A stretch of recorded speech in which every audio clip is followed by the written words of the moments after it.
It was not responding. Now it's responding. The backup is going now.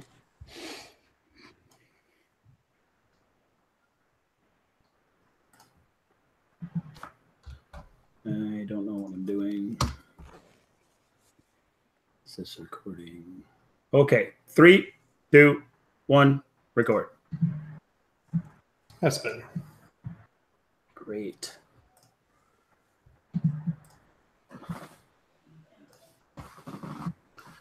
Welcome to the latest edition of the DLF Dynasty podcast. Once again, in the lead chair, I guess, this week is myself, Dan Myler. And once again, I have my two good friends, Matt Price and Ryan McDowell, at my side to talk again about another rookie class in our series. This will be the third of 3. We're all the way up to the 2015 draft class. Ryan, you've been killing it so far in our rookie redo mocks. The threesome of DeAndre Hopkins, Odell Beckham Jr., and Allen Robinson at wide receiver highlight your roster so far. How do you think things are going? I feel pretty good about it so far. I guess after we did our 2014 draft last week, it made me realize how weak 2013 was. I know when we were recording that show, we talked about that it wasn't as bad as people say. But when I look at Chris Thompson and Rex Burkhead compared to some of the players that went at the end of our 2014 draft and some of the players that I'm looking forward to drafting today, they certainly kind of stand out for bad reasons. But overall, yeah, DeAndre Hopkins, Odell Beckham, Allen Robinson. I've got Derek Carr in that super flex format. So I feel like I have a pretty good start.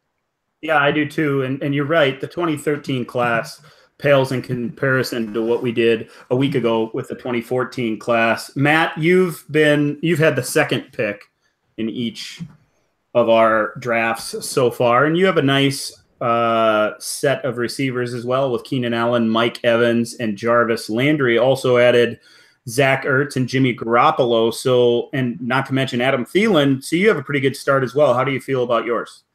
I feel good about my receivers, and that's really about it.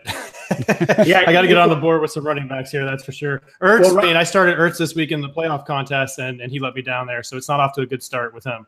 Yeah, and that's going to bleed into what we're doing here, of course. Ryan mentioned the late first round picks from the first 2013 draft we did. Yours were Theo Riddick and Spencer Ware, so hopefully those aren't your starters when we're done with this whole exercise. I'm sure they won't be. You'll add to that roster this week, of course. My start highlight really so far is Le'Veon Bell. Other than that, I have Travis Kelce at tight end and Brandon Cooks and Devontae Adams at receiver so far. So I got a lot of building to do as well. Things have, we've gotten a lot of feedback from people on Twitter. We appreciate that as always. Keep the feedback coming on that. Before we get to this week's rookie draft flashback, though, guys, we got to talk a little bit about what happened in the NFL this past weekend and look forward to championship weekend as well. Matt, you're, as well as I am, a Packers fan. What do you think of that Vikings finish?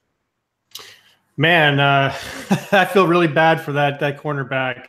If he just kept his head up and wrapped up instead of trying to make that big hit, it would have been a Saints victory, and that's who Ryan and I have been rooting for the entire time. So good on the Vikings, though. It seems like they really are going to get to play a home Super Bowl, so I'm excited to see that play out. Yeah, it seems like they may be that team of destiny when things like that work for you. Of course, Williams, I feel bad for him as well. It seemed like the perfect situation to just stand there and let Diggs run into you and fall down instead of ducking out of it. I do feel bad for him, of course. Ryan, what were your thoughts on what happened all weekend? Yeah, that was just such a crazy game. And for it to be the final game of the weekend, I think my family was really confused. I, of course, was in front of the TV watching that game the entire time. And my daughter would come in, my wife would come in and ask me who I was cheering for. And I'm not a fan of either team, but I was cheering for the Saints. I've always liked Drew Brees and of course have been rooting for Alvin Kamara this year. So that's the team I was rooting for. But then when that last play, the touchdown to Diggs, I'm jumping up and screaming, and my wife is looking at me like, what is the matter with you? You know, the team you were for, who you're rooting for. Yeah, the team you were for just lost. But I mean, honestly, I was just rooting for good football, and we certainly got that in that game. But just an amazing game, so many great plays. And I think the same could probably be said for the most part from the first game on Sunday as well. That Steelers-Jags game was entertaining, at the very least. Although Steelers fans will say that defense was horribly disappointing, and I can see that as well. But from a football fan that was just watching football that day, it doesn't get a whole lot better than those two games, fellas. Yeah, definitely. And I think most people expected some type of 13-10 game in that Steelers-Jags game. So to see the offensive explosion from both teams, which we haven't really seen from the Jags for most of the year, at least maybe the entire season, that was a nice surprise and an awesome Sunday of football. Yes, and with that, let's move back towards what we've been working on a little bit. Actually, first of all, let's take a quick look at our Playoff Fantasy Football League, do a quick update on that. Of the three of us, Matt, once again, I believe you had the biggest number of us in the second round as well as the first round. Built a pretty nice lineup once again and sitting in fifth overall. Meanwhile, Ryan had a nice score and is up to seventh, and I'm bringing up the caboose at I think 12th or 13th, but only a handful of points behind you guys, so I still have a chance. Want to throw a quick shout out to our overall leader to this point. It's Tyson Banker, so well done through 2 weeks, Tyson. He's followed up by Brian Foster and Andy Solomon. You guys, did you use big names this week? Any disappointments that you didn't get to use that now you won't get to because they didn't advance, Ryan? I guess I wish I had used Ben Roethlisberger. Obviously, the game he had was amazing. I told you guys off the air I did that bad owner thing. I actually forgot to set my lineup on Saturday, so I missed all of the Saturday games. I did remember in time to set it on Sunday and got lucky with some of those big offensive performances we saw on Sunday. I used Fournette, I used Kamara, I used Michael Thomas, and those guys got me a big score. So yeah, I got lucky on that one. Matt, what about you? You got anybody you are looking forward to using, or now that you can't use because they got disqualified? Ryan actually outscored me this week by about 11 points, so he caught up a little bit to me. No, not at all. But yeah, I also wish I had picked Roethlisberger, of course. It was kind of a toss-up between him and Matt Ryan to me. I really thought the Steelers were going to move on, so I play him against the Patriots, and I thought Matt Ryan, had a chance to lose, and he did, but he'll put up 11 points, so not so good there. I think if I would have played Roethlisberger, I probably would have been close to the lead. But Le'Veon Bell was nice to get in there before he got eliminated, and Kamara as well. So I had a decent day. My biggest mistakes were Chris Hogan. He did catch a touchdown to save me, but only caught one pass for 4 yards, and I guess I heard it's 3 for 32, no good. So it would have been better to save him for next week. I had Corey Davis in a few of my daily lineups this past weekend because he was such a bargain, and thought for a moment of playing him here because just like in a daily game, you get chances to use players, and if you're on them and nobody else is, you have the chance to move up standings if they go off.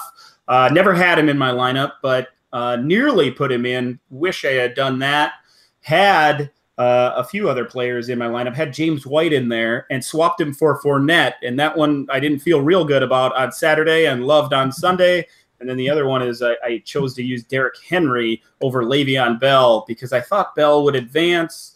Not so much. So that was a mistake for me. But Fournette saved me. I'm still within shouting distance of you guys, and we'll continue on through the Super Bowl of course. So let's move on now to our rookie draft flashback. Again, this is our third week. We already did the 2013 and 2014 drafts. You can check them out by going to the past podcasts in your podcast player. This week, of course, is the 2015 draft. In the next couple weeks, we'll do 16 and 17, followed by an overview episode coming up after the Super Bowl. We are building rosters, as we mentioned earlier, and our listeners will have a chance to vote on the best and the best position groups and all that fun stuff as we near the end of the exercise. I should mention also, Ryan, you're writing a few articles based on the idea. Yeah, I am basically just writing a recap of what we're doing here on the show. So kind of a written form of our picks and a written form of, or a look back, I should say, at those classes. I'm sure it's full of scathing criticisms towards Matt and I's picks, of course. Definitely, yes. Yep. So if you tune in for that, make sure to check that out in written form on DLF. Let's start by talking about this 2013 rookie class. As we have throughout this series, Matt, we've talked about guys that you think of immediately when you think of that class. The 2013 rookie class was full of names that were kind of lightning rods. Is there a guy? I'm going to have to start that over. Sorry about that, Aaron. Matt got disconnected, and he just texted me to let me know. Or us, I guess. Was his audio bad for you anyway? Yeah, it was for that one set. Yeah, same.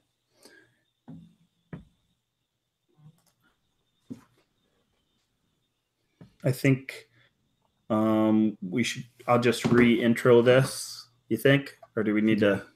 No, I think so. He can edit out all the bad stuff. Are you going to keep your local going? Yes. From where it's at? Yeah. Okay, good. Yeah, his local's still going, so it's. Oh, I assume it is. Yeah.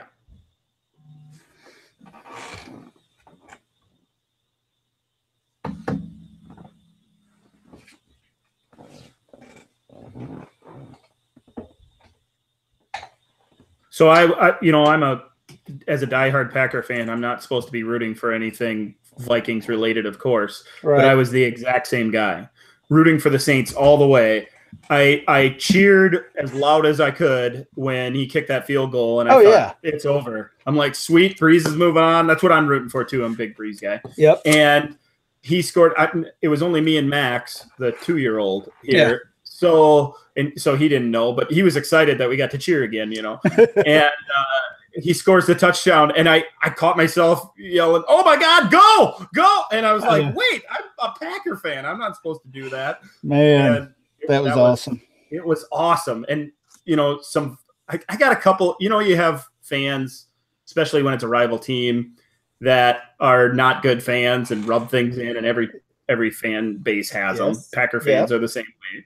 Sure. There's a couple of my friends that are Viking fans that immediately got to send, quick jabs at me and stuff, which isn't, I try not to ever do anything like that. But I'm like, really, is that the thing you gain out of it? Being able to, say something to a Packer fan? Can't you just it immediately just happened? And that's the first thing I got to tell all my Packer fans. I thought the exact same thing. Even today, look, like people today were complaining that Michael Thomas acted like an idiot, or that, the Sean, whatever his name is, the coach, Sean Payton, was talking trash to fans. Obviously that's a dumb thing to do, but enjoy the win. That has nothing to do with it. There are so many good things for Viking fans with that whole thing. I couldn't get my head. I didn't even reply to him. And of course got the remark back "Oh, you got nothing to say now with the Packers sitting at home."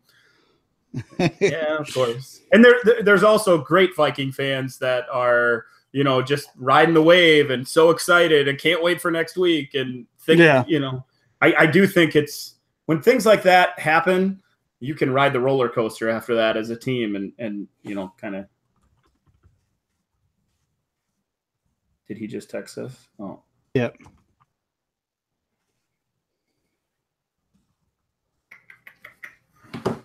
Bummer. So, and I didn't get to see the entire Steelers game. I was on my way back home during that. But, Same. Yeah. From what I heard on the radio, it was pretty awesome. Yeah. No, I actually don't think I watched any of it. I went to a movie. I got to really. Yeah. Wow, you don't get chances to do that on Sunday afternoons in the fall or early winter. No, I went with a buddy of mine, and he said, why are you giving up football today? Don't you want to be home watching football?" And I said, "Well, I kind of do, but I also just enjoy some, that I don't have to be right in front of the TV."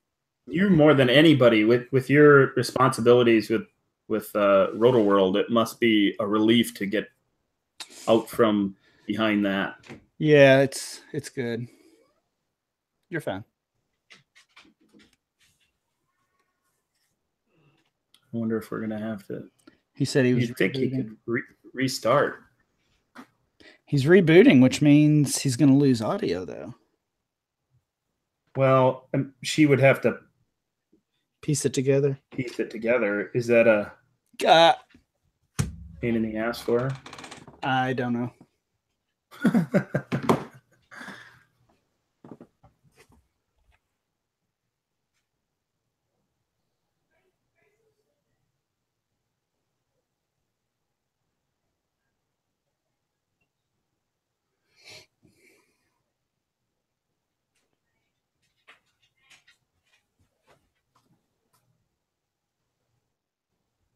Out.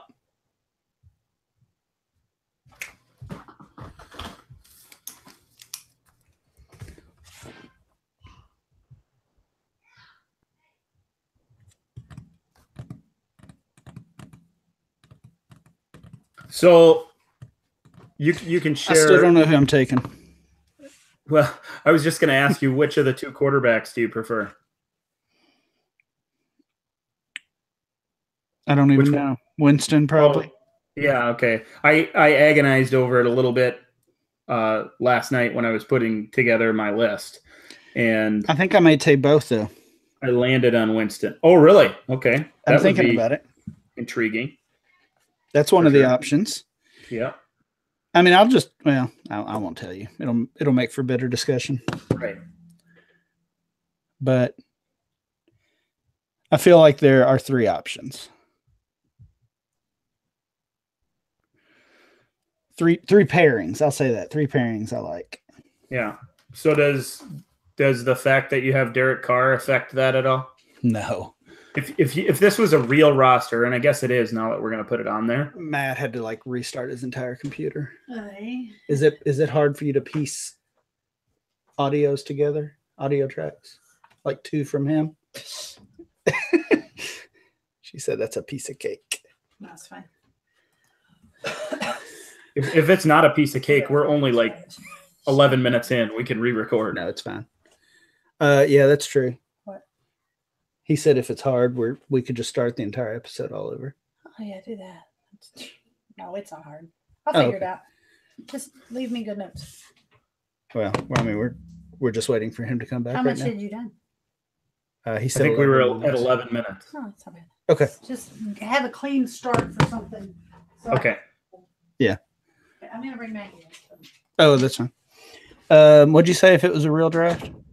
If it was a real draft, I think a lot of guys would consider, I have Carr, and if I could place him with Cooper and get my second quarterback there, maybe that would be the way to go.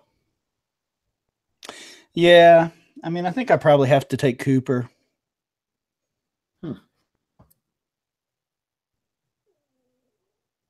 But I mean, really, and I'll say this on there because it is the case. I think the five are just basically the same. Oh, that's who Matt's going to take. Matt's going to take Ajayi. Because he said, yeah, he's taking Gordon. Dude. He wants Gordon to slip to him at 5. Well, he said the player I know Ryan won't take. That's Ajayi.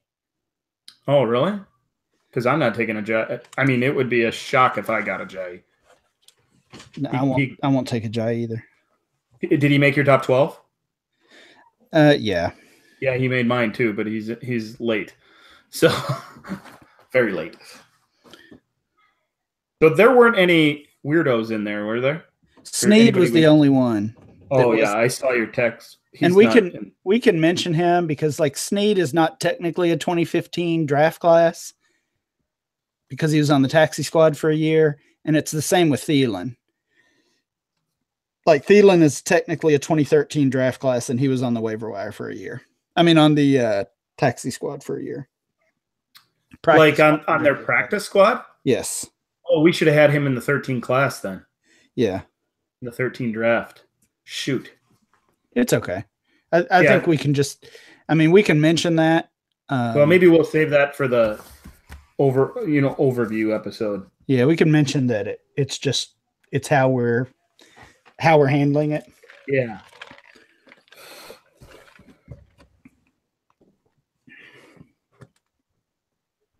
Making notes about that.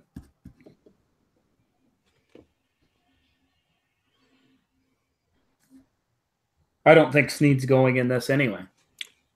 No, I don't think so. Oh, okay, good.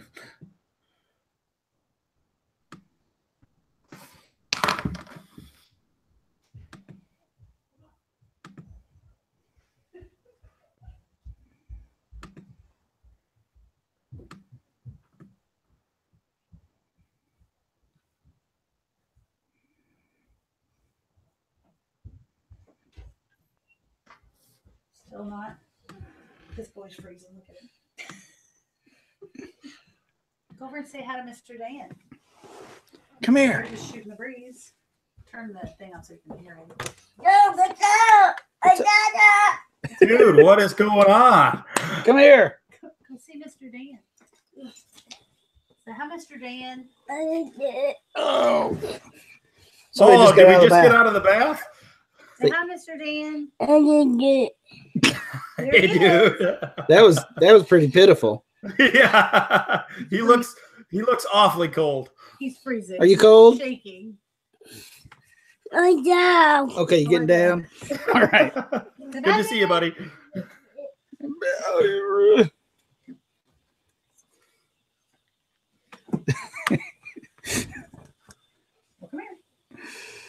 Oh. What's taking him so long? He had to restart his entire computer. He had to go buy a new computer. No.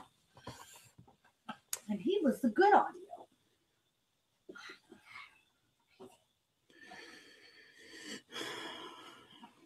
We're on a snow day watch here, Dan.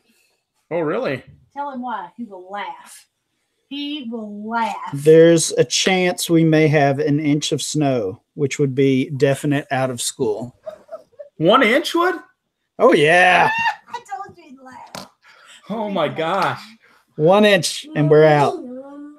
Like we had an inch and a half with 50 mile an hour wind gusts last night, and no problem. I'm sorry. Did you all have school? Did the kids have school today? No. Oh, okay. No. We would have. They're like, that's not even a blip on the radar. What'd you say? Me? Yeah. It's Martin Luther King Day. You're not allowed to go to school. Indiana had school today. Did they really? Yeah. Those racists. Those Hoosier racist.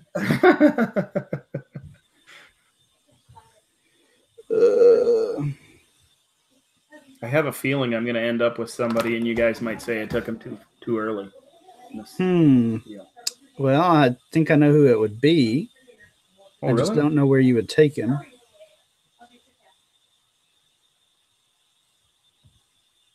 I think you probably think it's Diggs. Kind of glad you all just hanging out waiting.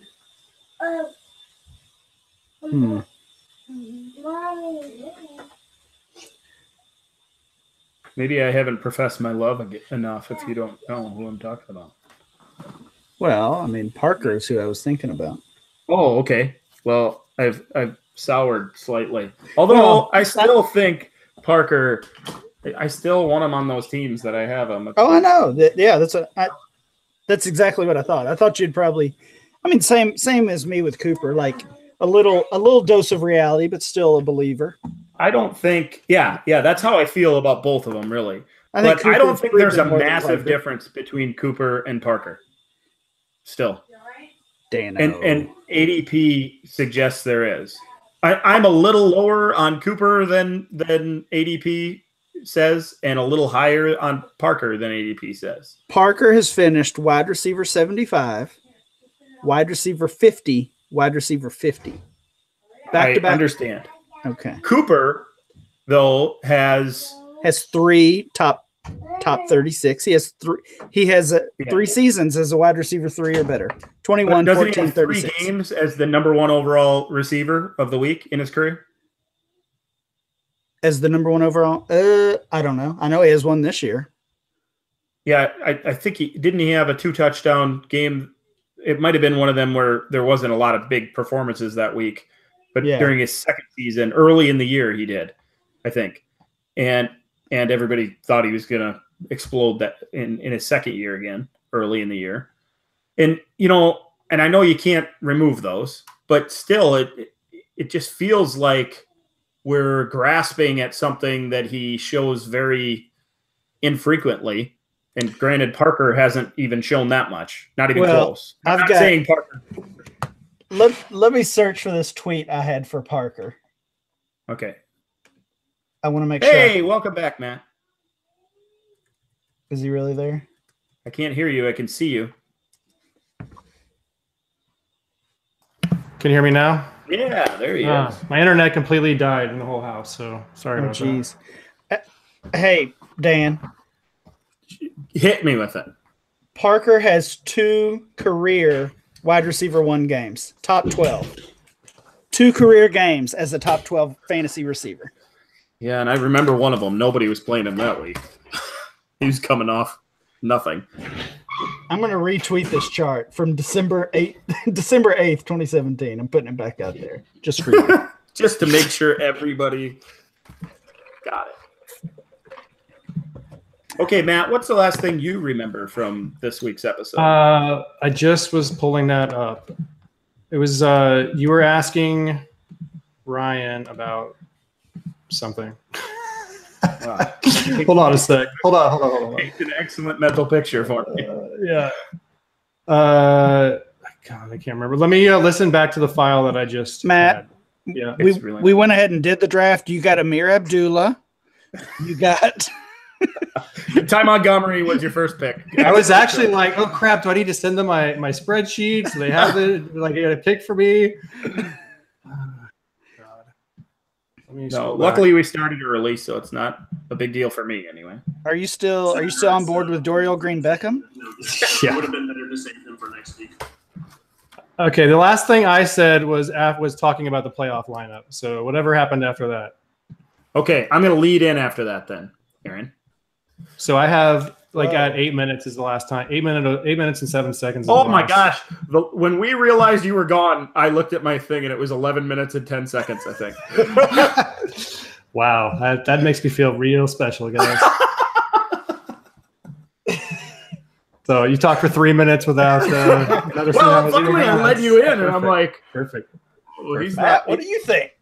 Matt, what do you think? He's Matt, not really? on board. All right. Well, I saved the first file, so hopefully that's helpful for something. Okay, we're gonna continue on from there.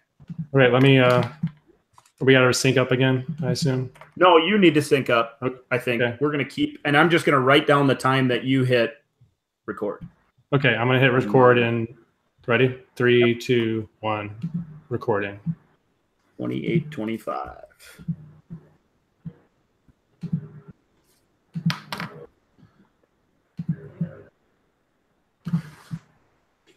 So with all of that out of the way, let's talk a little bit about our rookie draft flashback, which has been the theme of our last few episodes, of course. We are in week 3 of our rookie draft flashbacks. We already did the 2013 and 2014 drafts, and this week we'll continue on with the 2015 draft class.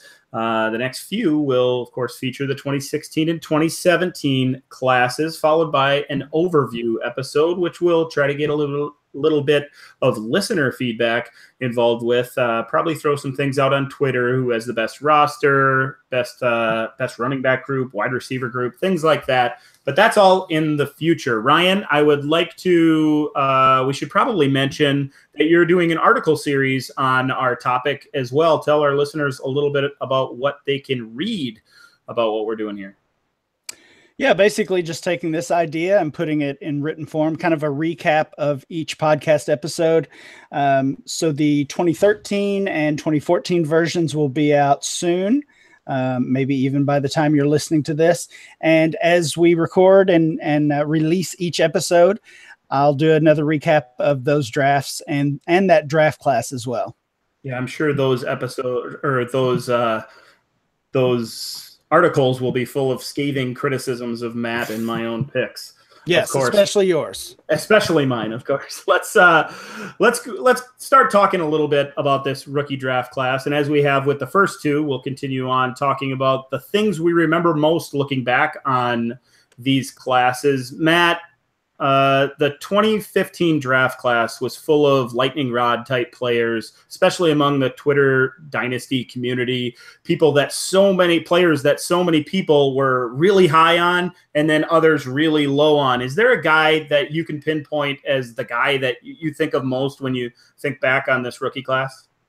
Yeah, I kind of feel like right at the top now of this draft is David Johnson. You know, he was kind of the talk of the town. For me, he was a really tough evaluation because he was this big guy who was probably the best pass catching back that I ever looked at on film up to that point, and maybe still. But he was this big guy that you would think would be really good running between the tackles, but he's kind of struggled there a little bit in college. So it was a really kind of tricky evaluation. Is he going to be able to do it, to be a 3-down back in the pros or not? And it turns out that he really was. So he was kind of that polarizing guy for me in that class.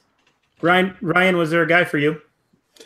For me, it was just the battle at the top at that point in what I consider to be my main league, or at least it was my main league a couple of years ago in 2015. I had a down year. I earned the 1.01 pick the hard way, and I had that choice between Todd Gurley and Amari Cooper, and I went with Gurley at that point. There's, of course, been times I kind of regretted that as I normally lean toward wide receivers. But this year I felt pretty good about that choice. Yeah. For sure. I'm sure you did. The one for me was Kevin White, looking back at the class. And the reason isn't because I liked him or necessarily even that I disliked him. It's that I just didn't feel strongly enough to like him, enough to put him that high on my draft board, as high as other people were putting him on theirs. I remember that was the offseason that I decided if I don't feel as strongly as the rest of the community, I am going to rank a guy that way.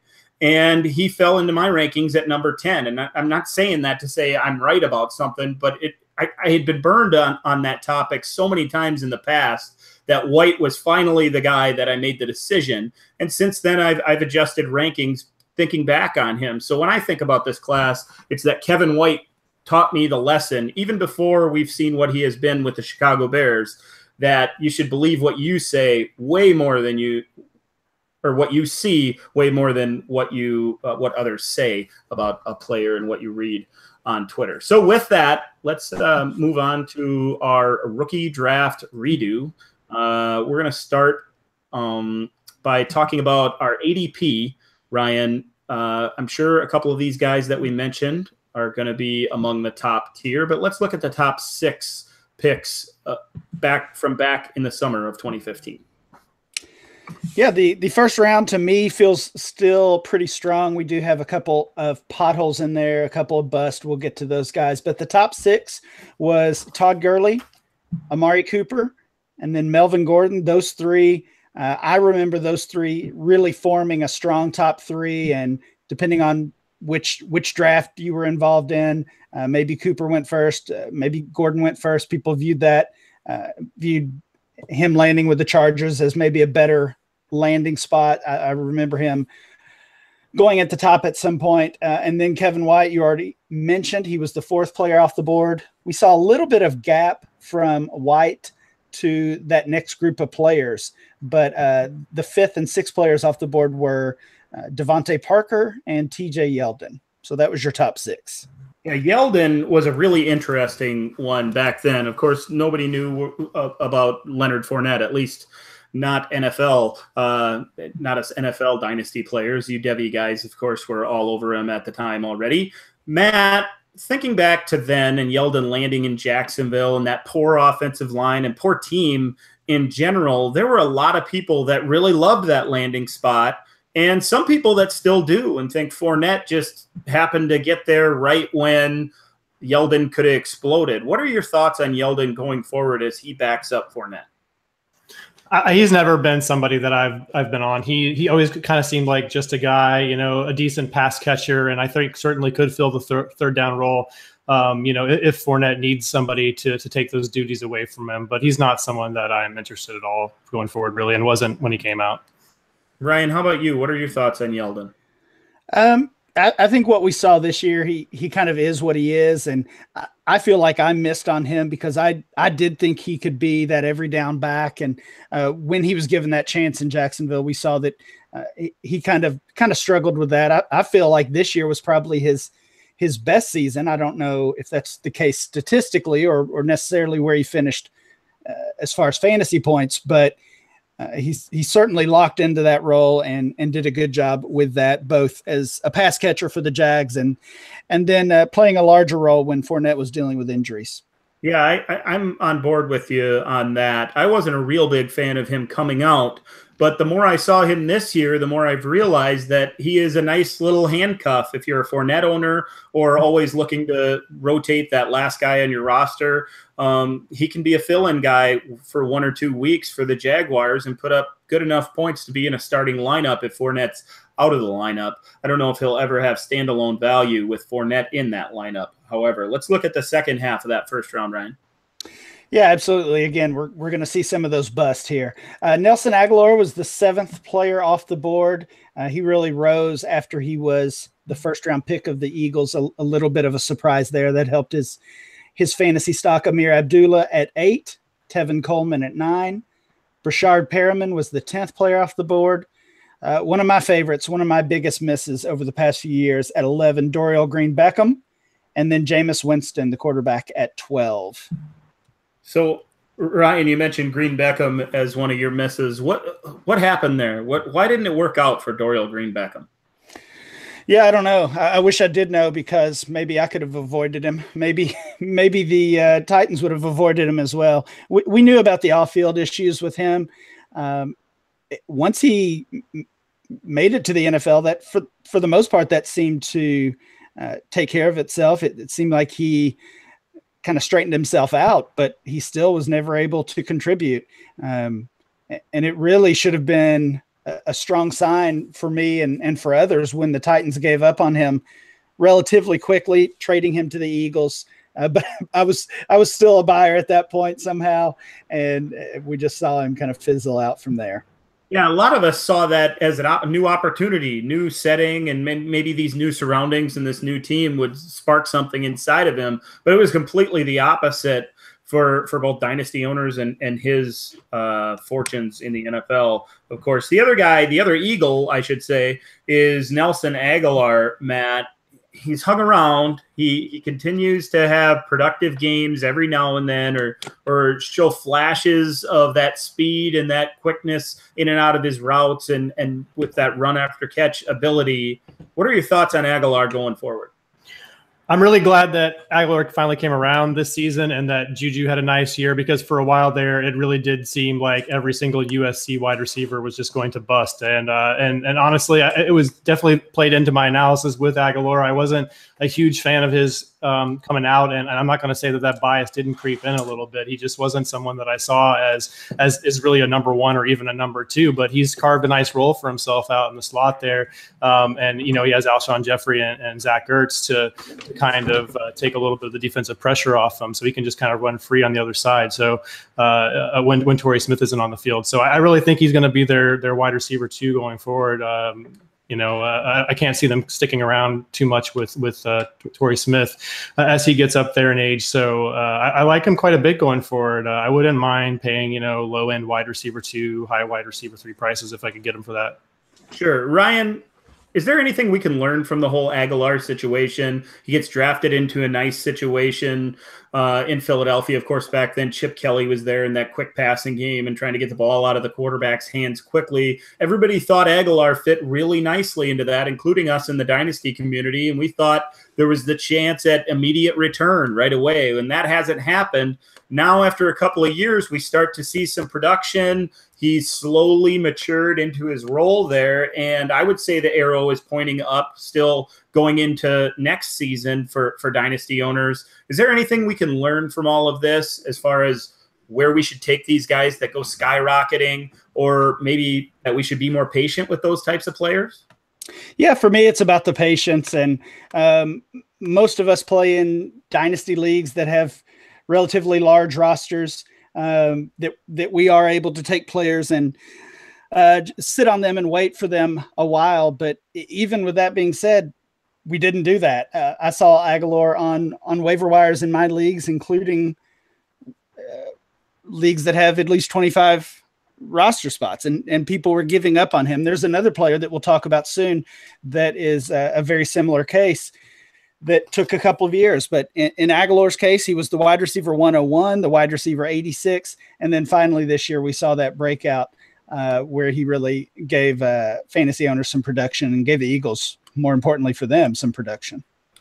With that, let's talk a little bit about that second round. Who are the top 6 picks according to ADP in the second round in 2015? The second round, I remember that being a deep second round, not a lot of difference between the late first and the early second. 13th player off the board, first player in the second round was Duke Johnson. Jay Ajayi, another running back to start the second round there. And then Devin Funchess. Of course, that was the player I was just referring to. Took some time for him to really produce as well, but he finally did that this year. So Duke Johnson, Jay Ajayi, Devin Funchess. Jalen Strong was the 4th player off the board, Philip Dorsett, and then in the middle of the second round on average was David Johnson. Oh, we're going to have an opportunity to talk about David Johnson and how I messed up my drafts by not taking him late in the first, early in the second, or in some cases even late in the second where he was going. Duke Johnson is an interesting name, as well as Ajayi. But I want to talk a little bit about the wide receivers here, Matt. That group of Funchess, Strong, and Dorsett, like Ryan said, Funchess has come on a little bit.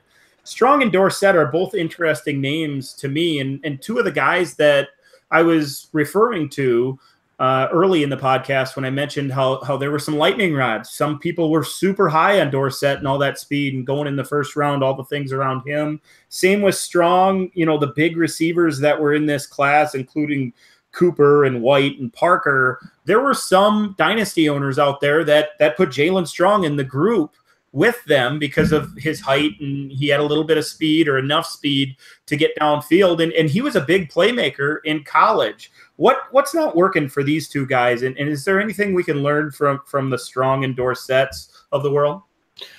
Jalen Strong, I thought he might be coming back from the dead once he ended up on, I think he signed with Jacksonville, like in the middle part of the season there. So I thought that might be a nice opportunity for him, but he wasn't able to overtake even guys like Keelan Cole and who was the other guy? Jaden, not McKissick, Jaden Mickens. Jaden Mickens. I mean, I don't really know what the future holds for him. I can't imagine that he's going to be productive from a fantasy standpoint anytime soon. He was someone that I often kind of talked about in the same breath as Devontae Parker. I kind of saw a lot of similarities between those two players, and Parker was somebody that was going, in the middle of the first round, and you could wait and get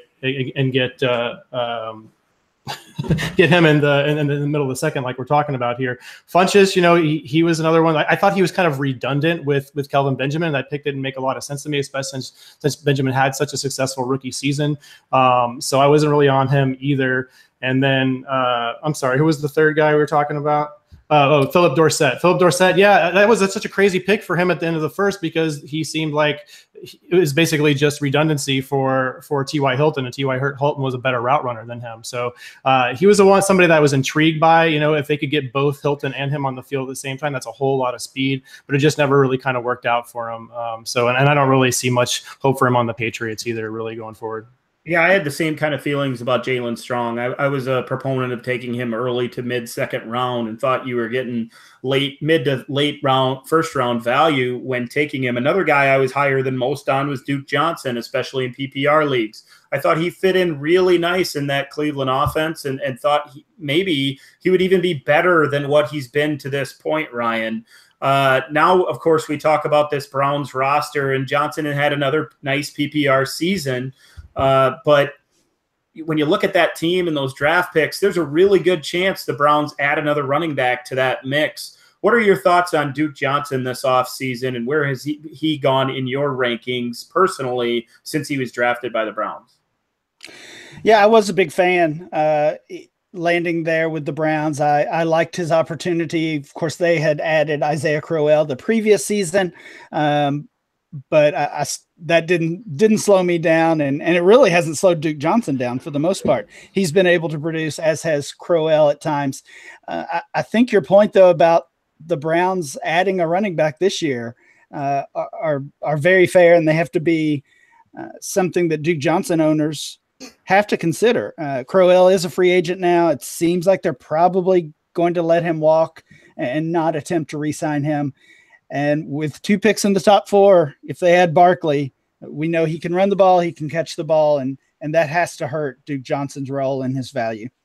Yeah, that's something to think about for sure. Of course, there are no guarantees with the Browns. They might trade those 2 picks for a bag of balls and a third-string quarterback. But it's something as dynasty owners that we have to be cognizant of for sure. Real quick, Dan, I don't know if you guys remember, but Duke Johnson almost ended up as a Cowboy. They were all set to draft him, and then Randy Gregory kind of fell in their lap, and we might not even seen Zeke on the Cowboys. So that kind of changed the course of our running back history a little bit. You heard it here first. Duke Johnson is as good as Zeke, according to Matt Price. Ryan, how about the second half of that second round in 2015? We see a couple of wide receivers here at the second half of the back half of the second round. And I was thinking, Dan, before I talk about those players, I was thinking about Aguilar and Perriman. It almost seems like we talked last week about that loaded wide receiver class of 2014. And it almost seems like the NFL teams were reacting to that talent that came in, and fantasy owners, dynasty owners do the same exact thing. We see a loaded rookie class in 2017, and now we load up on 2018 picks, and maybe that'll work out, or maybe it will be to our peril. But we look at some of the wide receivers that went in this first round. Everybody knew Cooper and White would be first rounders, but then Aguilar, we talked about Perriman, and then the other guys you were talking about, Dorsett and Strong. And Strong, right. I don't think Strong was a first rounder, but kind of reaching on, Devontae Parker was the other guy in that first round. So it almost just feels like NFL teams were reacting to the talent that came into the league the previous year. And then fantasy owners did the same thing, really. But looking at the second half of the second round, it starts with a good one. Marcus Mariota as the 19th overall player. And then a lot of question marks. Max Williams, tight end. David Cobb, running back for the Titans at 21. Javorius Allen, Buck Allen at 22. Tyler Lockett at 23. Devin Smith at 24. Yeah, there's a lot of question marks certainly at the end, but Mariota especially is the guy to highlight out of the group. Of course, this ADP is typically or most likely filled with one quarterback leagues. Mariota went a heck of a lot higher than that in super flex leagues, and we'll have a chance to talk about the Titans quarterback here in a moment. But let's talk first of all about Max Williams, Matt. We've talked about it the last couple of weeks. We like to take these tight ends in the second round and give them a little time to mature on our roster and on our dynasty benches. It just hasn't worked for Max Williams. I was relatively high on him. I thought he was a nice bargain in the mid-second round of rookie drafts. and I was willing to hold him for a couple years. Is it time to move on from Max Williams now? Yeah, yes. I mean, the Ravens said all we need to know about how they feel about Max Williams when they signed like 7 tight ends this offseason. So I just don't see much of a future there for him unless all of a sudden he gets healthy and somehow takes over the job this offseason. I know it takes a while for tight ends to develop in general. They aren't all Evan Ingram, but that just seems really crowded. I guess there's a chance, but I mean, if you want him, he's on your waiver wire. Don't, maybe as a last roster spot, I guess, but I don't have much hope for him. This tight end class in general was just kind of a wasteland. The only guy I was really kind of interested in was Clive Walford. So he went a little bit farther down, I think, in like the 3rd round. So he never really had a couple flash games too, but then Jared Cook came and kind of took his job, and I don't really know if we're going to see much from him either. Well, you made me feel a little bit bad, Matt, because I still have on my deep rosters, I still have Max Williams as that 4th or 5th tight end, just holding on to hope. Ryan, can you shed any light on it? Is it a horrible decision to hold on to? It's close to a horrible decision. It depends on. I guess it depends on how many roster spots you have, but I'm talking about 30 plus. 12 teams and 30 plus. I mean, why not? He's got draft pedigree. I think he was the 2nd rounder for Baltimore back then. And there certainly is some opportunity with Baltimore. I assume Max Williams is going to be a free agent though. So he may not even be back there. I don't know. I still think about the guy coming out of Minnesota that was stretching fields, and if he had a legitimate, even a Big Ten quarterback at the time, I think his numbers would have even been bigger. And I thought he could translate to the NFL, stretch the seam, be that guy that gets 4 or 5 targets a game, and 2 or 3 of them would be down the field. And then also the red zone presence that he showed at times at Minnesota that seemed to be something that could be used, especially when he landed in Baltimore, that Harbaugh, a little bit of an old school use of the tight end and being able to play all over the field. I thought it would make sense there. It just hasn't, unfortunately.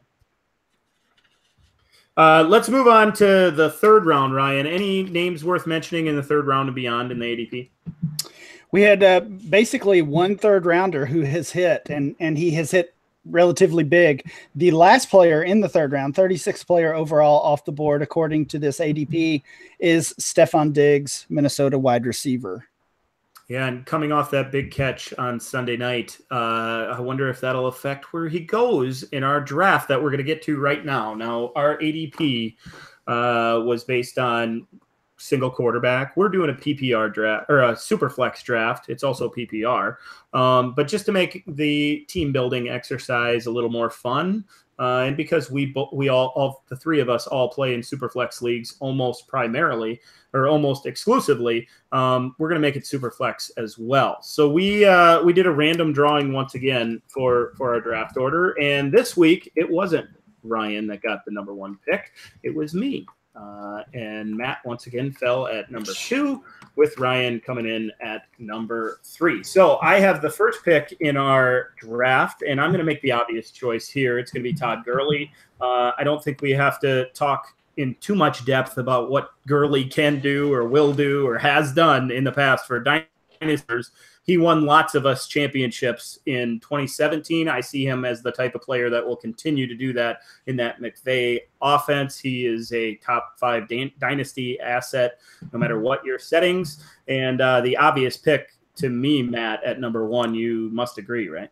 Yeah, absolutely. If somehow you took David Johnson, who I'm going to take here, I would have been ecstatic to get Gurley. I'm pretty happy to get David Johnson as well, though.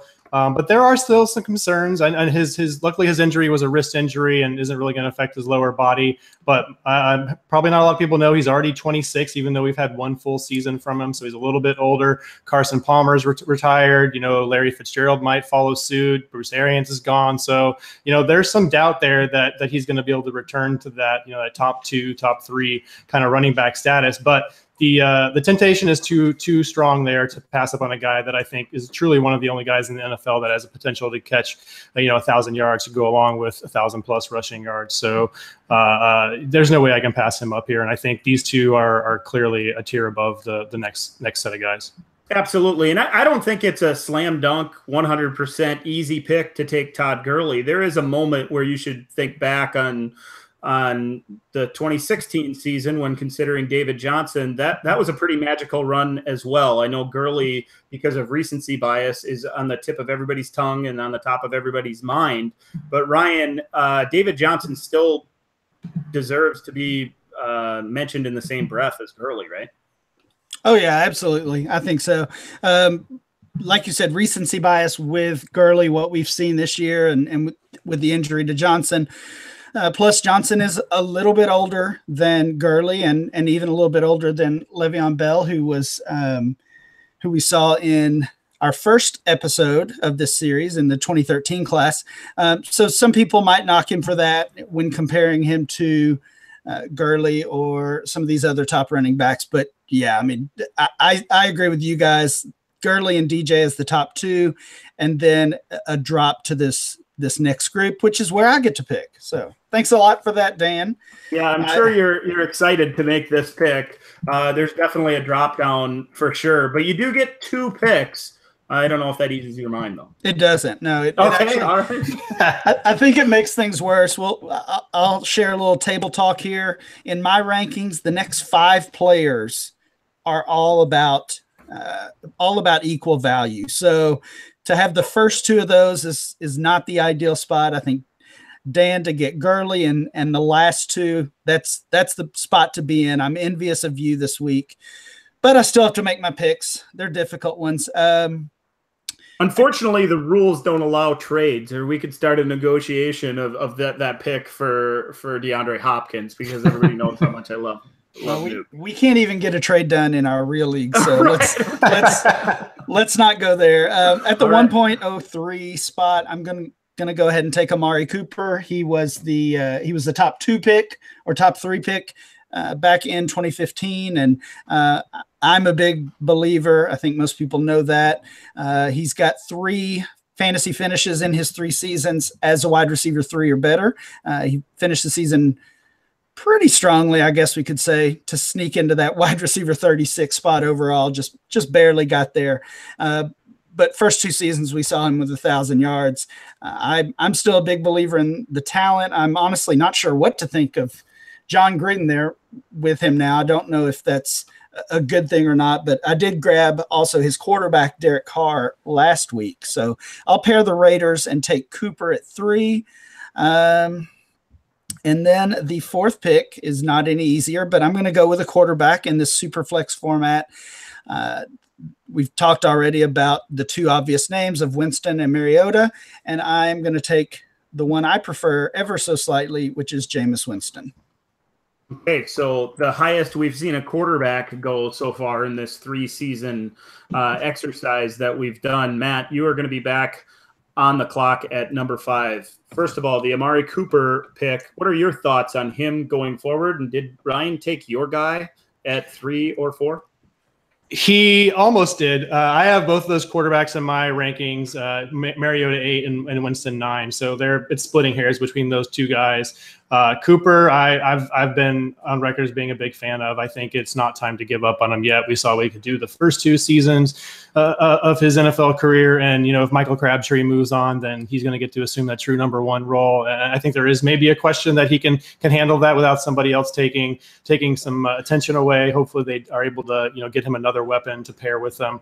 But I'm still on Cooper. But since Ryan took Winston, I'm going to go ahead and take Mariota here and pair him with Garoppolo to get my 2 starting quarterbacks. And wish you good luck at finding a quarterback, Dan, because you still have 0. Yeah, that's horrible disappointment. I was really hoping you guys would avoid the quarterbacks once again. I actually had Winston at 3 and Mariota at 4 in these rankings. I would have taken Cooper 5th, especially considering I'm the only one without a quarterback. Now you each have 2. I'll have to be digging deep to find any quarterback for my roster. Hopefully I get a prime pick next week when we look at the 2016 draft. But that puts me on the clock at 6, and of course I have 6 and 7. I think there's 2 obvious picks here. I'm going to make Melvin Gordon the 6th pick. I think that's a pretty nice bargain, actually. There are probably people out there that think he could go as highly as 3rd or 4th in this mock. To get him at 6 feels pretty good. I had him 1 pick in front of Stephon Diggs, who I had as my 7th best player and the obvious guy before the big tier fall off that Ryan was talking about with the top 7. So my 2 picks are Melvin Gordon and Stephon Diggs, which puts Matt back on the clock at number 8. Yeah, I actually did have Gordon ranked 4th, but just because of the super flex aspect and we're building rosters, I thought it'd be good to go ahead and get Mariota here, especially with the news today that Mike Mularkey is saying goodbye. So that can only be a good thing for Mariota. But yeah, those guys are the last of this tier. We're dropping down another full tier here pretty easily. There's a handful of guys here that are all pretty similarly ranked for me, but I'm going to go back to running back and take Jay Ajayi. He was somebody I was definitely buying. As when he moved to Philadelphia, my hope is that he was just still learning the playbook and also had to share the role with Blunt a little bit there and Clement, of course. So I'm excited about what he can do with a full off season of development with the team, and I expect him to be that full-time starter going into 2018. Okay, so Ajayi goes 8. Ryan, are you excited about your options here, and what are your thoughts on Ajayi? I don't like Ajayi, but I think he makes sense at this pick for Matt, or at that pick, I should say. I think it's pretty easy to argue he's the best of that 3rd tier, if you want to look at those guys as the 3rd tier after Gordon. And I'm glad I didn't have to pick him. I'm glad Matt took him. Let's see. Yeah, this kind of feels the same. Like, I feel like other than Ajayi, I'm at the top of this tier. I feel like I'm doing a lot of whining this time. I'm just going to make my picks. I'm going to take Devontae Parker and Tevin Coleman. Those are my picks. Okay. No analysis to go along with it. You seem quite disappointed. Well, I think these guys are all in a tier. I think Ajayi's in there. I think, Dan, the guys that you're going to pick are included in there. And there's a few players. And this is what happened in the 2015 draft. If you had that mid-second round pick, you felt about as confident as you did with a late first rounder, I would imagine. And this would certainly be a spot I would look to trade down if that was a possibility. Specifically with Parker, though, coming off another disappointing season, Dan, you're probably disappointed that you didn't get to pick him. I know he's one of your favorites, but I still believe in the talent. There's at least a chance that Jarvis Landry could be moving on this season, so we could see some more opportunity for Parker. And with Tevin Coleman, he's stuck behind Freeman. I actually have Freeman on my roster, so that was a little bit of an accidental handcuff there. Coleman has back-to-back top 24 running back seasons, though. So he's shown that he's able to put up some fantasy points even with Freeman there in front of him. Yeah, I got to say that I'm quite disappointed that Coleman went. I knew it was a long shot for sure that he'd get all the way down to 12, which is when I pick next. I'm probably higher than most on Coleman. I'm looking for him to get out of Freeman's shadow at some point. Hopefully, I'm still kind of praying to the dynasty gods that he ends up somewhere where he can be featured. I really like what he can do both between the tackles and out on the edge as a pass catcher as well. The quickness compounded with that ability between the tackles is something that we look for as dynasty owners. And I think Coleman has it. We haven't seen enough of it to this point. So I think so far of what we've seeing him at 10, that's a pretty nice buy. I would have taken him over Ajayi. Matt, you are up at number 11. What are your thoughts on Parker and Coleman? And would you prefer one of those guys over the guy you'll take at 11? Yeah, Coleman wasn't making back to you. He was definitely my pick here. I figured as much. I was kind of not really on him coming out. I was always kind of a bigger Freeman fan when that whole debate was going down. It seems like he is going to have to go somewhere else now that Freeman got the big long-term contract this season. So, but there's no doubt that he's been productive. I actually just acquired my first share. I moved O.J. Howard for Tevin Coleman and Jimmy Graham in Capitalist Pigs too. So it is a tight end premium league, but I'm still pretty happy about that. So I'm optimistic about Coleman going forward. But with him off the board, I am going to go back to running back because that was my weakest position entering this draft. And I'm going to go to Duke Johnson here. We talked about it a little bit earlier, but even if they do go big with Saquon Barkley or Darius Geis or somebody, I still think he's going to be an important part of the passing game. He's caught at least 53 balls in all of his 3 seasons. He caught 61 his rookie season, 53 in 2016, and caught 74 this year when his target jumped up to 93. So, I think he's always going to be kind of a PPR special back, and I've got another one on those on my roster in Theo Riddick. So I'm pretty happy about having those guys to be able to plug in, when my starters are on bye or injured or something like that. Yeah, it's a nice pick. Ryan, what are your thoughts on Duke Johnson? I know we talked about it a little bit. Is he the guy you'd plug in here at the 11th spot? Probably not. I actually had one guy in my rankings preparing for this draft. I had one player ranked 8th, and then when it came my spot, I pivoted off him. So I'm interested. Okay, we can talk about that in a moment, Ryan, because you might be able to pick him up as an undrafted free agent when we're done here. I'm on the clock at number 12, and I'm going to take Devin Funchess, although I've taken a handful of running back or wide receivers, already. I feel like he's the obvious guy still on the board. I think I've never been really high on Devin Funchess and really do wish there was a third quarterback in this class, but that list includes the likes of Bryce Petty and Brett Hundley and Garrett Grayson. So I'll avoid that.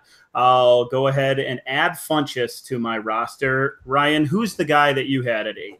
Yeah, it was Funchess. Okay. I didn't have him quite that high. Fill us in. Why do you feel so strongly, or at least semi-strongly, about Funchess and his upside? Well, I did originally have him above Ajayi, above the 2 players I picked, Coleman and Parker.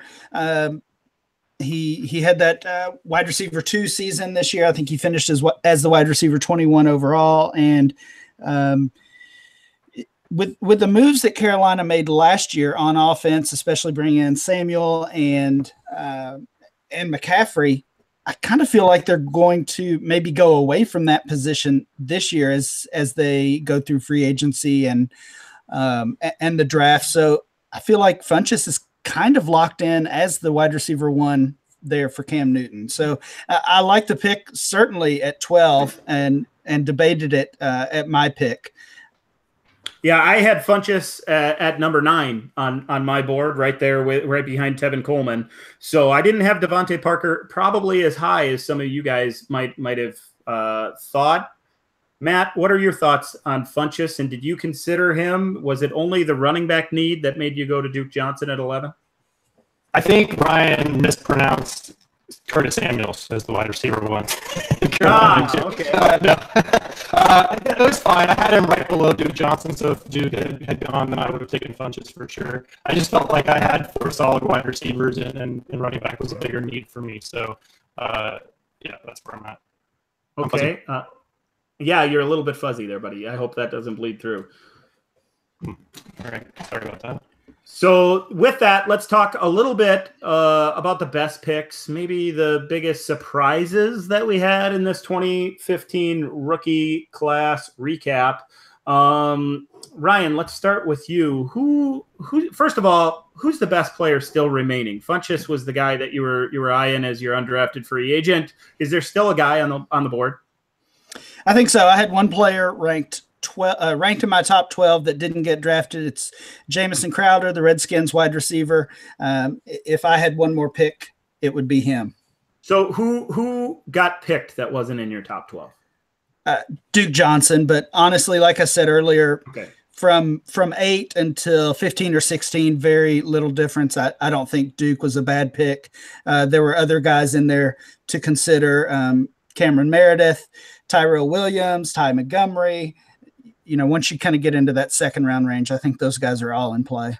Yeah, I think we're all probably sharing a brain. I had Duke Johnson at 12 and Jamison Crowder at 13, just outside of my top 12. Matt, how about you? Who's the next guy on your board? Yeah, it was definitely Crowder and Williams for me.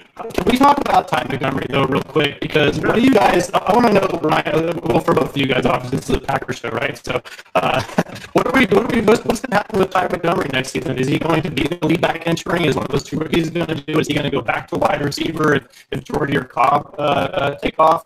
What do you envision his role being in 2018? Yeah, let's talk a little bit about Ty Montgomery because he wasn't picked in this exercise. I thought about taking him. I considered him when putting together my board. I think he's one of the guys Ryan's talking about, falling between that 10 and 16 range. Somebody that could probably easily be considered in the top half of that second round if we were to go there. Ryan, I've been a Ty Montgomery fan. I think he can fill that pass catching / running back role with 5 to 6 carries and 3 to 4 targets a game. But now that I've seen these rookies or going into their second year tailbacks in Green Bay, it feels to me like he's got big time competition for touches out of that Packer backfield. I still see Aaron Jones as the obvious number one back in Green Bay right now if you're looking at his skill alone. And it seems like Jamal Williams really he's that power thumper between the tackles that can grind out yards. What are your thoughts on Ty Montgomery as we go forward? I think Montgomery might be a nice buy low this offseason between the performances that we did see from Jones and Williams and the injury to Montgomery. His value is way down. Of course, he doesn't go in the top 12 here for us. But I think as long as he's healthy, he's going to have a role. And I don't know. I'm not ready to define that if it's going to be a wide receiver or running back. And I'm sure the Packers aren't ready to either. But I think he's going to have a role. They're going to lose one of those veteran wide receivers. And both Williams and Jones have shown, like Montgomery, that they've struggled at least through one season, struggled to stay healthy as well. So, yeah, Montgomery is a nice guy to buy and take a shot on just to see what happens.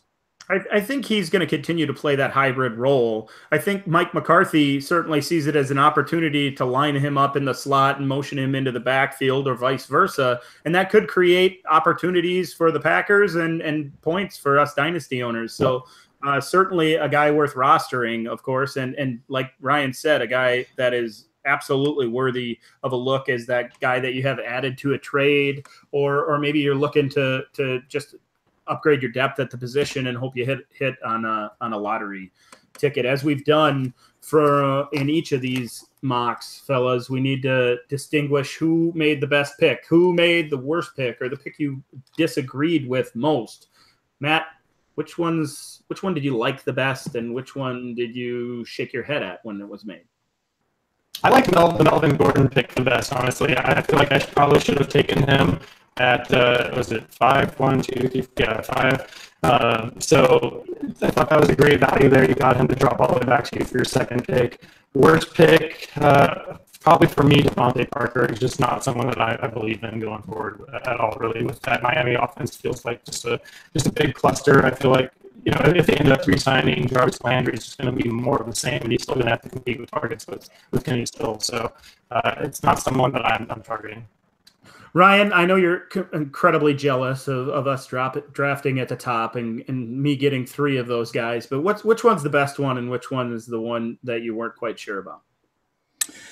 I guess the best pick for me, I always look at those tier gaps, and when you can take advantage of those, I think that becomes a good pick. So for me, the best pick was Diggs at 7, and the pick I guess I dislike or disagree with was right after that, Jay at 8.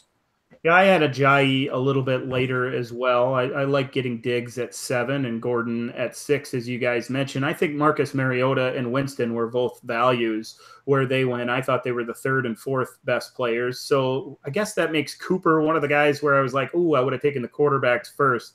I won't go that way, though. The best one, I think, is Tevin Coleman at 10.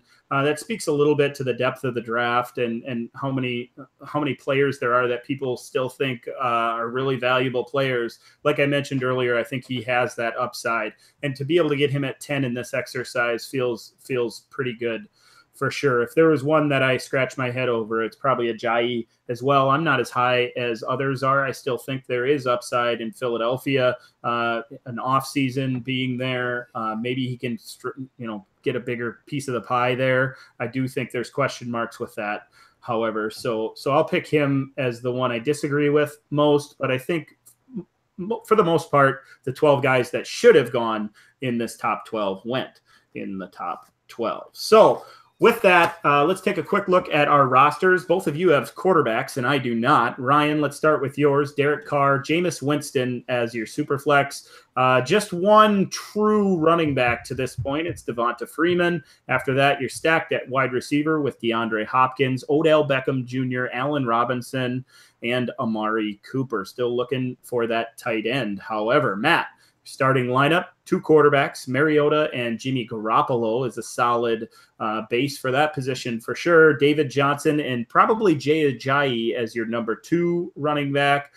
Keenan Allen, Mike Evans, and Jarvis Landry at wide receiver, along with Thielen, who would fill a flex spot for you. And then Zach Ertz at tight end. Me, still looking for those quarterbacks. Don't even have one on the roster. Le'Veon Bell, Todd Gurley, and Melvin Gordon are my 3 tailbacks, with Brandon Cooks, Devontae Adams, Stephon Diggs as my 3rd wide receiver. And then Travis Kelce is my tight end with Jordan Reed on my bench. So that's the start of our rosters. We still have 2 more drafts to go to build these rosters. We don't know who has the number 1 pick next year, or in next year's draft anyway. That's coming at you next week, but it will be up to a 6-year-old. We do know that for sure.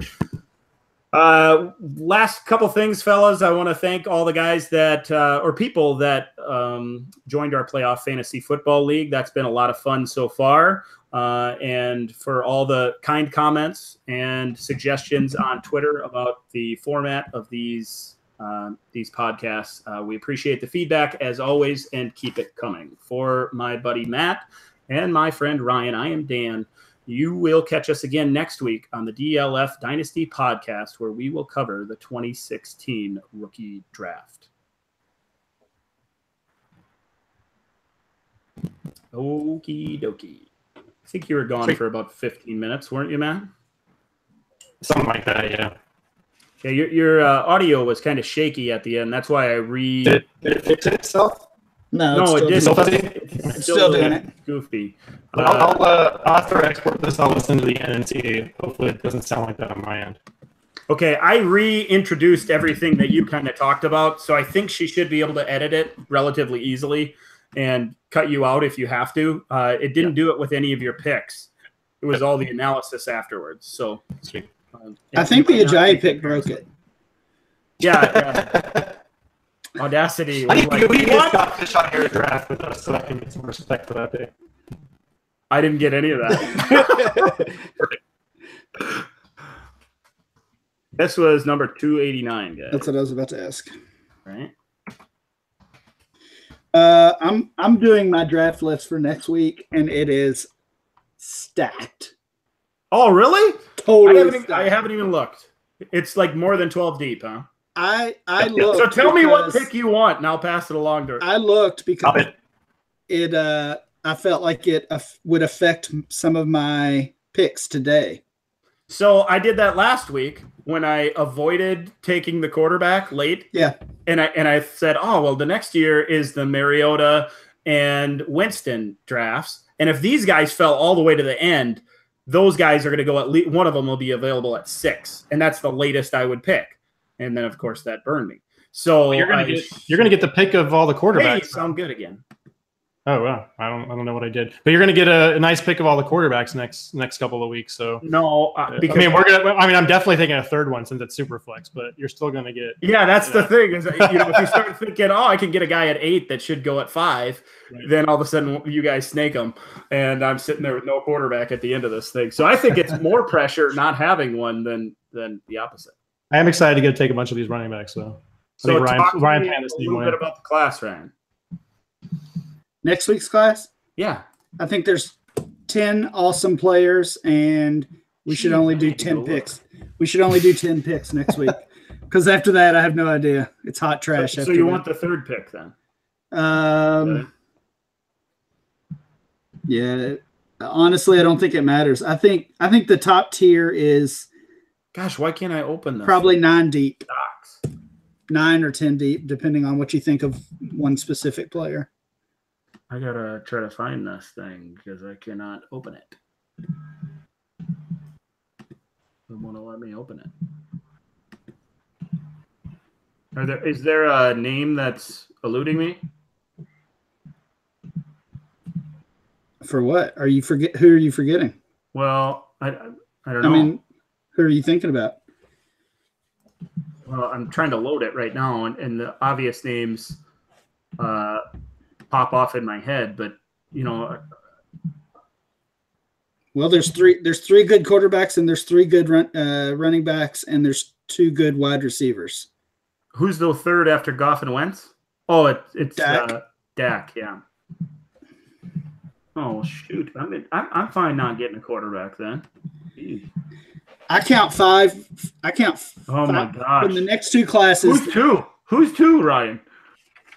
Who's the second overall player? Yeah, I'm not telling you. well, there's 2. There's the top 3, isn't there?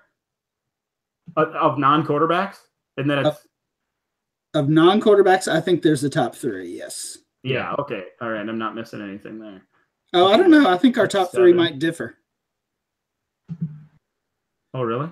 My top 3 is 1 running back and 2 receivers.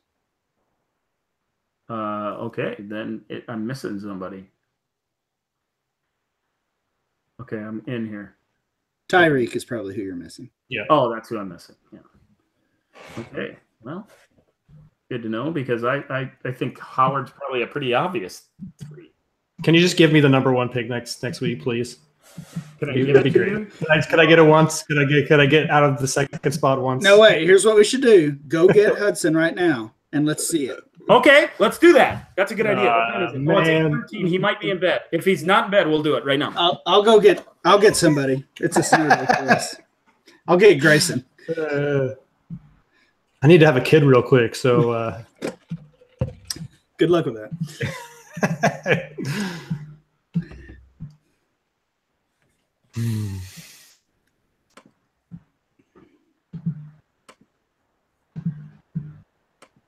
So was Ajayi the player that you said you knew I wouldn't take? No, it was Gordon. Okay. Well, I was pretty sure you weren't going to take Gordon. Yeah. I think I'm definitely the highest of us 3 on Gordon for sure. No, I wouldn't. Okay, so I'll just tell you now that we're done. I considered taking both wide receivers, being Cooper and Diggs. Yeah, that's what I thought you were going to do. Or both quarterbacks. I almost took just Winston and Mariota. That would have been annoying. Because then I probably would have went ahead and picked Gordon, and then he would have got Cooper and Diggs. I don't think they believe me that you're doing them live. They think I'm cheating. I didn't think you cheated the first 2 weeks, only this week. Oh, you can't hear me yet. Because that's what you're going to draw it out of. I don't think you cheated the first 2 weeks, just this week. Oh, the one that I get the first pick is the one. Yeah, that was the only cheating. When I got it, obviously. It was totally on the up and up. I mean, we saw him draw the names, but we didn't see if there was like 7 Ryans and 1 Matt and like 8 Dans this week. Well, let's do a proof is in the pudding thing. Here's a Dan. Going in, I'm going to crinkle that one a little extra so it's easier. Yeah. Here's a Matt. Hello. Hello. Here's a cheater. Hey now. Okay, all 3 are in. We're drawing out of my championship trophy, by the way. Come on, Hudson. Now this is the big one, Hudson. Wait, I don't know what I'm even rooting for, actually. This is the big one. Yeah, I guess. I think 3 is pretty good. I just don't want 2. I'm happy with anything but 2. Anything but 2 for Matt. Okay. I actually don't think I really care. I'm good with any of these. Now, Hudson, you're going to draw it on the camera here. It's got to be on the camera so they can see. I mostly don't want Matt to hold it get up one. right here. Okay. So I want to have DJ and Zeke, man. Okay, here we go. Drum roll. Oh, it's going to be. If either one. I really need Hold it Zeke, up here. actually. What's Get it out say? of here. Oh my gosh. Dan! It better not be Ryan. Is It's it Ryan? Dan. What? See? It says there. I saw someone giving the finger. Ah! Are you cheating? Man. No, I'm not cheating. Gee. I'm so happy about that. All right, pick another one. Who gets the second pick? My running backs are so garbage. All right. Yeah, but we still have 2017. So Hello. Am I third? Pick that last one and hold it up to this Third, right Ryan. away. Straight out of the thing. next week I want third. Ryan. See, man, I don't Number know. 3, Ryan. 2017 I want third. So we did it one time.